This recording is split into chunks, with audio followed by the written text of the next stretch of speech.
पिछले 1 साल पहले मैंने एक यूट्यूब चैनल बनाया था, लेकिन किसी कारण से मैंने उसको इंटरेस्टेड नहीं लिया चलाने का।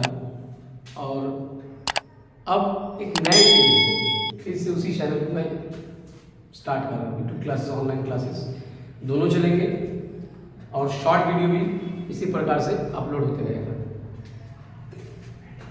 एक्सरसाइज 8.1 क्लास 10th का है ये। फॉर्मूला का वीडियो इससे पहले भी अपलोड हो चुका है, आप चाहे तो उसको मेरे चैनल पे देख सकते हो उसको। एक्सरसाइज 8.1 उन फॉर्मूला के बाद का क्लास है। क्लास ये क्वेश्चंस क्या कह रहा है कि किसी त्रिभुज एबीसी में जिसका कोण बी समकोण है। देखिए सबसे पहले ना मैथमेटिक्स में लैंग्वेज को समझ लीजिए। किसी त्रिभुज एबीसी में जिसका कोण बी वो क्या है, समकोण है। क्या है वो, समकोण है, मतलब 90 डिग्री का है, जिसमें AB बराबर 24 सेंटीमीटर और BC बराबर 7 सेंटीमीटर है। तो निम्नलिखित का मान क्या है, ये जो आपका मान निकालने वाला क्या है, ये फर्स्ट टॉपिक में है sin A into cos A, second topic में है sin C into cos A। According to problem इसके आधार पर हमें एक फिगर ड्रॉ करें, चाहे आप ये फिगर ड्रॉ करो चाहे आप ये फिगर ड्रॉ करो, दोनों फिगर का वैल्यू इस क्वेश्चन के हिसाब से सही है। ठीक, दोनों फिगर का वैल्यू, इस फिगर का वैल्यू भी आपके इस अकॉर्डिंग टू क्वेश्चन सही है और इस फिगर का वैल्यू भी इस अकॉर्डिंग सही है।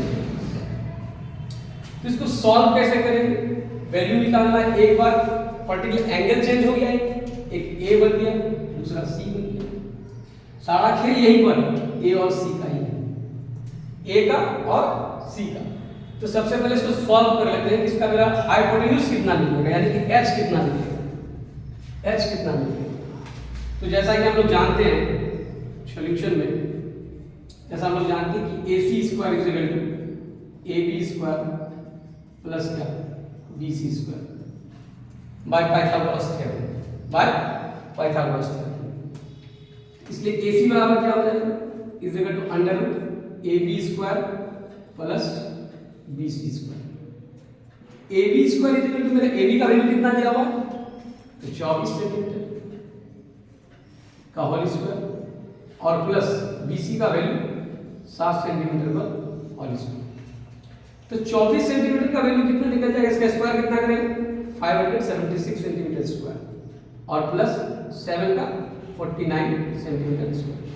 दोनों को ऐड करने के बाद हमें मिलेंगे 625 सेंटीमीटर स्क्वायर। इसका वैल्यू निकल जाएगा 25 सेंटीमीटर। अब ये वैल्यू मेरा पूरी तरह वैल्यू गेन हो जाता है कि AC इक्वल टू 24 सेंटीमीटर। इसका मतलब हाइपोटेन्यूज मेरा 24 सेंटीमीटर निकल गया, हाइपोटेन्यूज 24 सेंटीमीटर निकल गया। अब इसके आधार पर sin A का वैल्यू क्या होगा और cos C का वैल्यू क्या होगा, फिर sin A का वैल्यू क्या होगा, sin C का वैल्यू क्या होगा। यहां सबसे बड़ा प्रॉब्लम है कि sin A बराबर क्या होगा। अगर A वैल्यू को लेते हैं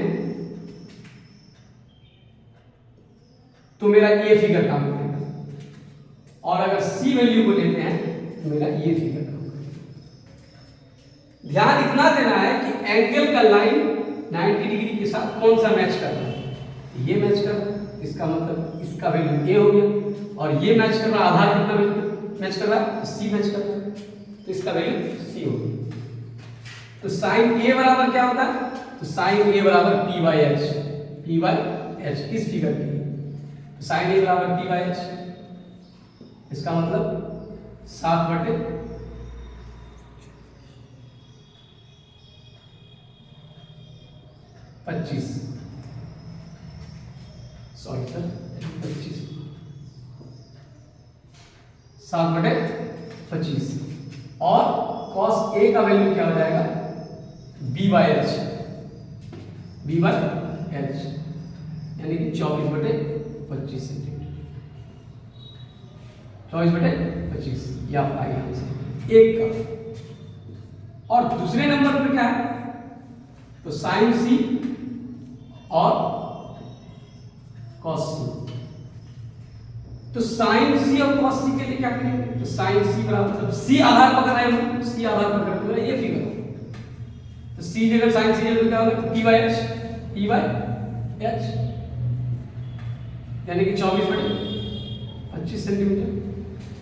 और कॉस सी बराबर क्या हो जाएगा, कॉस सी बराबर हो जाएगा B by H, that means ये और ये 7/25। इस मैथ का सबसे प्रॉबल ट्रिक जो है वो यही है कि आप एंगल को किस आधार पर ले रहे हैं। अगर एंगल ये ए ले रहे हैं तो जाहिर सी बात है कि आधार पर का एंगल ए है वो लंब और आधार और कर्ण में होगा, और जो आधार पर का सी है उसके सामने वाला लंब होगा और आधार होगा ये कर्ण होगा। हर हालत में याद रखना है कि कर्ण कभी नहीं बदल सकता है, आधार और लंब ये दोनों चेंज हो जाएगा। आधार यहाँ पर आपका BC है, लेकिन यहाँ पर आधार आपका क्या हो जाएगा, लंब हो जाएगा। और लंब जो है यहाँ पर आपका AB है, लेकिन यहाँ पर आधार हो जाएगा AB। तो दोनों हालात में सिर्फ एंगल वैल्यू को निकालने के लिए ये आपको हमेशा नोट करना होगा कि कौन सा एंगल को किस तरफ से लिया जाता है।